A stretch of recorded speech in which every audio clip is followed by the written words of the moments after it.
तुमको महावीर प्यारे। नमः शिकार तुमको सिद्धार्थ दुलारे। नमः शिकार तुमको सिद्धार्थ दुलारे। नमः शिकार करे जो करता वादाय। नमः शिकार करे जो करता वादाय। नमः शिकार तुमको त्रिशूल ज्ञानोदय। नमः शिकार तुमको त्रिशूल ज्ञानोदय। परम सेवा भावी दादा गुरुदेव श्री पेशरी महाराज एवं परम पूज्य गुरुदेव की पावन चरण कला में कोटि से वंदन अभिवंदन। उपस्थित धर्म पिबंधों, आपके समक्ष विषय चलना है कर्म गति टाले नहीं टले। धर्म पिबंधों, व्यक्ति का जो परिवार होता है, हर परिवार में जब किसी बात को लेकर लड़ाई झगड़ा हो जाता है या परिवार में कोई किसी की बात को स्वीकार नहीं करता, उसकी बात को नहीं मानता है, फिर व्यक्ति अपनी किस्मत को देकर रोता है कि मैंने पिछले जन्म में से कौन से कर्म करे थे कि जो कोई मेरी बात को स्वीकार नहीं करता, मेरी बात को नहीं मानता है। मैं कितनी कोशिश कर लूं कि मेरी बात को मान ले, मैं कितना प्रेम प्यार दे दूं, पर ये मेरी बात को स्वीकार नहीं करता है। ये सब किसके कारण? कर्म के कारण। घर में जब कोई काम करने वाला कोई सेवक होता है, आज के समय हर व्यक्ति अपने घर में खाना बनाने के लिए अलग रखता है, सफाई करने के लिए अलग रखता है, घर के मुख्य द्वार अलग चौकीदार होता है। इन्हें व्यक्ति के घर में जितने काम हर सभी के अलग अलग सेवक रखते हैं। व्यक्ति को सेवक बहुत रखते हैं, पर कुछ तो ऐसे होते हैं जो सेवक के साथ गलत व्यवहार करते हैं। अजय व्यक्ति जो सेवक के साथ गलत व्यवहार करता है, के साथ मारपीट करता है या समय में परवाह नहीं देता, क्योंकि शायद क्या बीतती है, उनके साथ क्या से क्या होता है।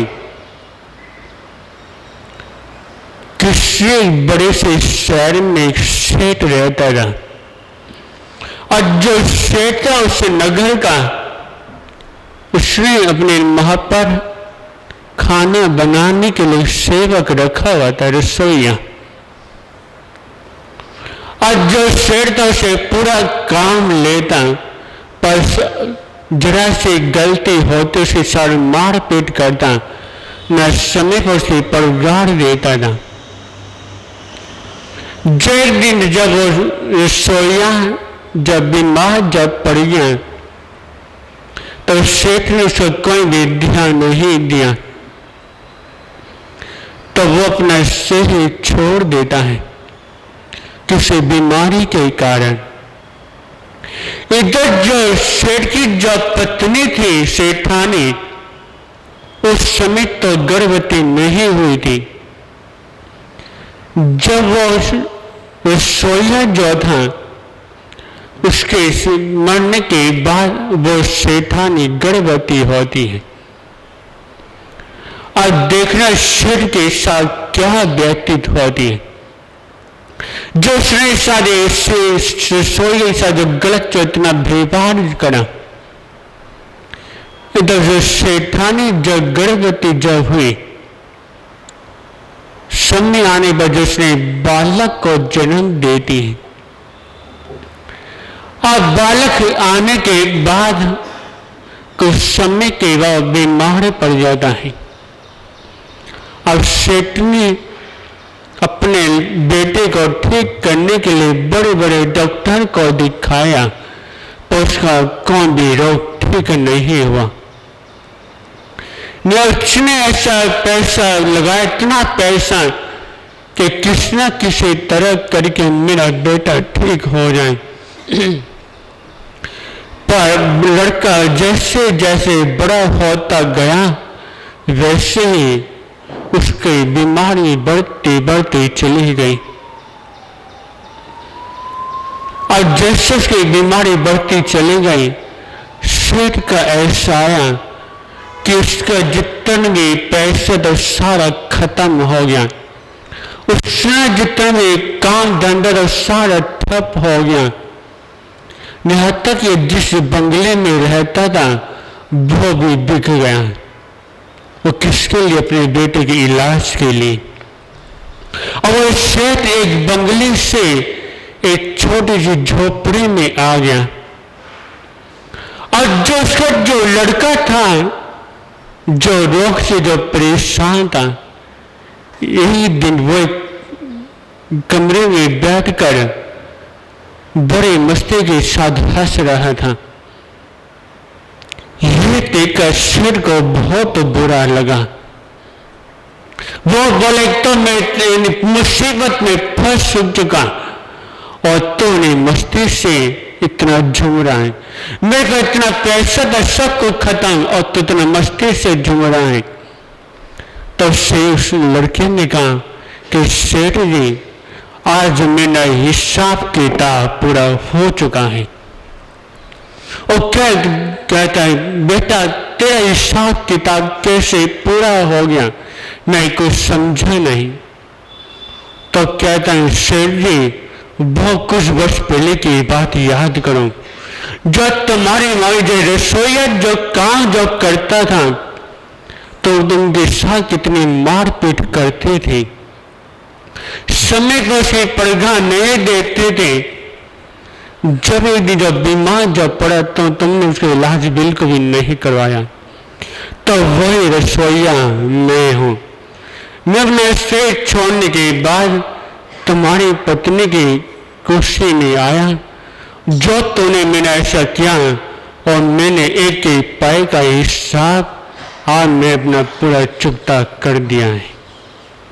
तो देखने के बाद सेठ ने सोचा कि ये कर्म मेरे साथ कैसे बन गया। मैंने से साथ बुरा करा तो आज मेरे साथ ऐसा हो गया। तो इसलिए हमेशा जो व्यक्ति हमेशा दूसरों के साथ अच्छा करना चाहिए। घर में कोई सेवक है जो तुमने जिसके लिए रखा है, तो उनके साथ व्यक्ति को अच्छा व्यवहार करना चाहिए। जो व्यक्ति जब दूसरों के अच्छा व्यवहार जब करेगा, तो सामने वालों के साथ वैसा ही अच्छा व्यवहार करता है। इसलिए हमेशा कभी ऐसा ना करें कि कर्म बंधे। हमेशा ऐसा करें कि जो कर्म जो बंधे वो कटे। और जो व्यक्ति अच्छे कार्य करे तो उस व्यक्ति के जो कर्म जो होते वो अपना भी करते चले जाते हैं।